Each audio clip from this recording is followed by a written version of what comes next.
We're here at Pocket Gamer Connects in Helsinki. If you'd like to introduce yourself. I'm Sam Barlow, and I recently released the game Her Story, which is available on the App Store.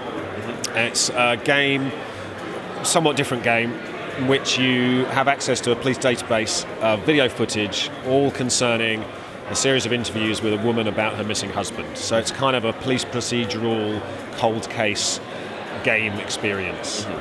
So it is a really different kind of an experience. The fact that the narrative isn't linear, you can get to, well, there isn't an ending. It is kind of a circular narrative.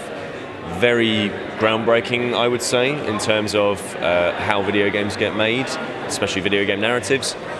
How on earth do you get that in front of the right people? Initially, before I kind of started developing the game, I knew I wanted to make something in the kind of police procedural space, because that felt like that's such a big deal in TV, books, films, not very well represented in games. So it felt to me like there was an audience out there for something like this, and it just needed the right kind of angle on it.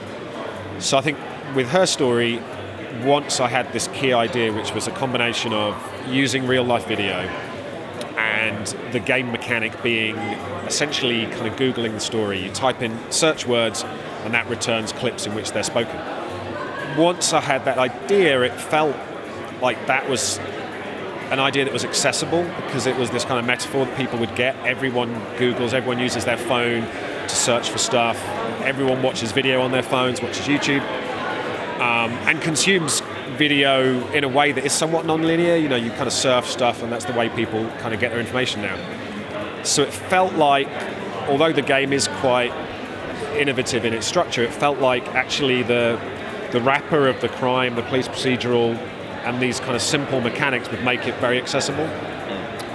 And there was a little part of me as well that felt that if an audience was browsing the App Store or looking at a game's website or just, you know, watching video channels about video games, the very fact that we had this aesthetic of the real life video would instantly make it stand out against, you know, the kind of retro pixel look, kind of beautiful 2D artwork, 3D game graphics. Just, you know, seeing this video of a real woman sat in a room talking would instantly pop on a website, or if they're kind of browsing the App Store. And so that was as much as I kind of thought about how this game would find its audience. I mean, to be honest, making the game itself was somewhat of an experiment, you know, to see can I make a game like this? Will it find an audience? Where is that audience? Is it going to be on desktop computers? Is it going to be on tablet? Is it going to be on phone?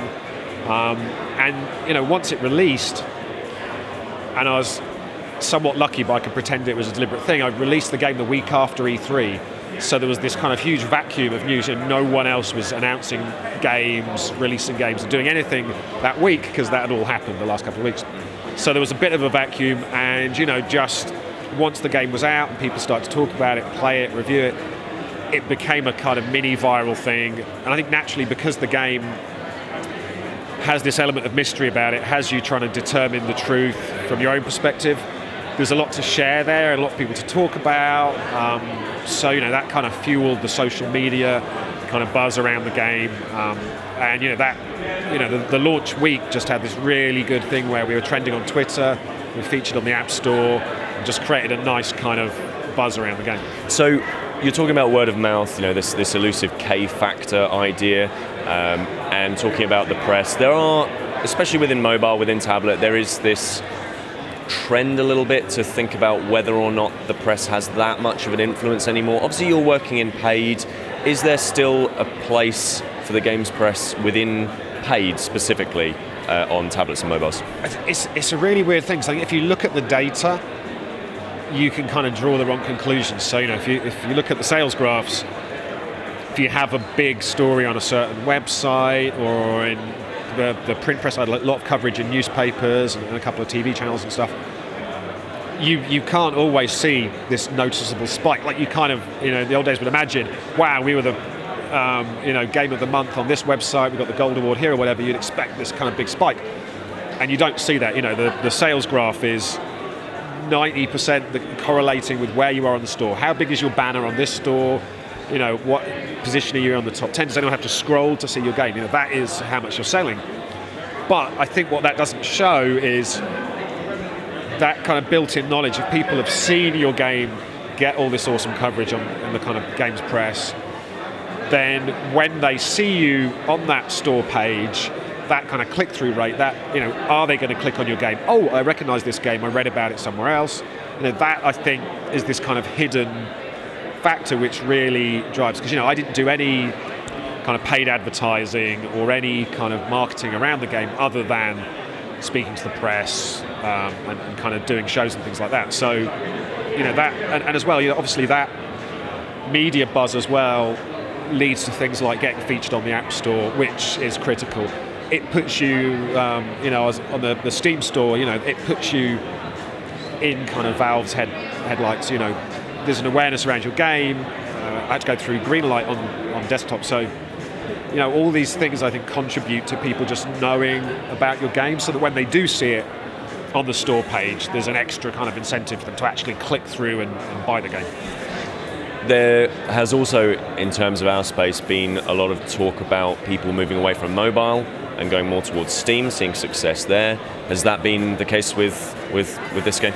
The thing that I did that I think is a bit different, certainly wasn't what people were telling me to do, was I released Her Story simultaneously on Steam, for PC and Mac, a couple of other kind of PC web stores, and on the App Store, and that was the same day, because a lot of the logic I've been told is, you know, launch on one platform first, make that work for yourself, and then port and kind of play off that buzz. But I think for me, you know, whatever device you're playing the game on, you're still on the same social networks, you're still contributing to that overall buzz. So for me, getting it in front of as many people as possible on day one, and as well, I didn't know where the audience was going to be, so it was important that initial burst of excitement reach as many people as possible. And I think, like, as of last time I checked the numbers, it's about, I think sales-wise, it's about 60% is the desktop version and 40% is the mobile version.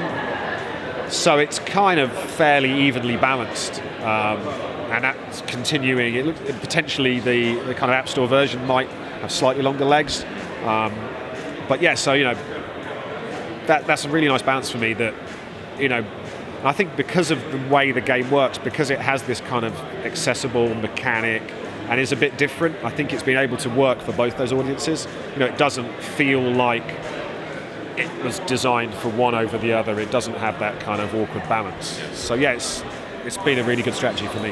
And the last thing I wanted to ask you about was, because the narrative doesn't go through this typical linear, goes from this to this to this to this, and it focuses very much on the experiences of a woman.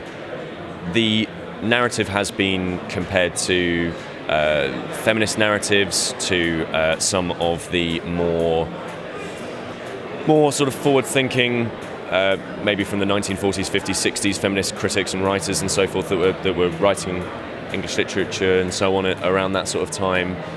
First of all, was that a deliberate thing? And second of all, do you feel like it's a risk to make a game that's not simply for the 13 to 17-year-old boy demo?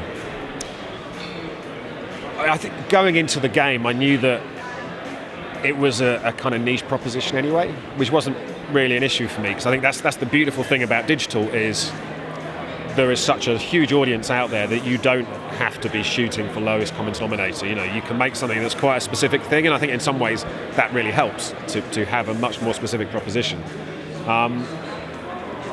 And in terms of, you know, it being called Her Story and prominently featuring a female character, I think that was something that just arose creatively from the stuff I was looking at, reacting to, and kind of how my research led me to make this particular game. And so there was partly a naive part of me that wasn't really thinking that there was anything special or different about this. Like I say, I think foremost in my mind was that this was an experimental piece of narrative, and that was the thing that was going to turn off teenage boys. So yeah, I guess huge amounts of naivety on my part in terms of not worrying about stuff like that and just going, this is a cool thing I'm making, and that was kind of my focus. So, going into it without really thinking too hard about those ideas.